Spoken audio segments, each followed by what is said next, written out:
اللہ نے مجھے آواز کا تحفہ دیا اور اس آواز کے ذریعے میں نے بہت نام، عزت اور شہرت کمائی، پوری دنیا دیکھی، لیکن ایک خلش ہمیشہ دل میں رہی کہ زندگی کا مقصد کیا ہے، کیوں بھیجا گیا مجھے اس دنیا میں؟ کیونکہ اگر مقصد یہی عزت، نام اور شہرت ہے تو پھر سکون کیوں نہیں مل رہا، چین کیوں نہیں مل رہا؟ اسی کشمکش میں کئی برس بیت گئے اور بالآخر مجھے اس کا جواب ملا کہ جس نے موت اور حیات کو خلق کیا تاکہ تمہیں آزمائے کہ تم میں سے کون بہترین عمل کرنے والا ہے۔ مجھے میرا مقصد مل گیا کہ مجھے ایک بہترین انسان بننا ہے، اور جب مقصد مل جاتا ہے تو منزل بھی واضح ہو جاتی ہے کہ نہ صرف خود بہترین انسان بننا ہے بلکہ اپنے رشتوں اور اپنے آس پاس کے ماحول کو بھی بہترین بنانا ہے۔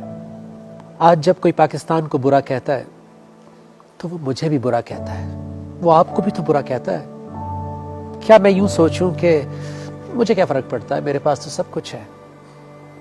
تو پھر سوچتا ہوں کہ اگر قائد اعظم محمد علی جناح، علامہ اقبال اور ان کے ساتھیوں نے بھی یہی کہا ہوتا کہ مجھے کیا فرق پڑتا ہے، تو آج پاکستان نہ ہوتا۔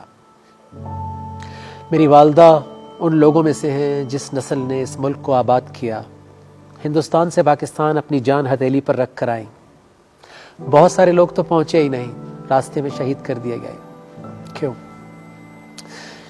ایک ایسے معاشرے کی بنیاد ڈالنے کے لیے جہاں سب لوگوں کو سلامتی ملے گی، جہاں بنیادی انسانی حقوق ملیں گے، سب کچھ ملے گا، جہاں جان مال کا تحفظ، ہماری آنے والی نسلیں ایک مضبوط بنیاد کے ساتھ پروان چڑھیں گی۔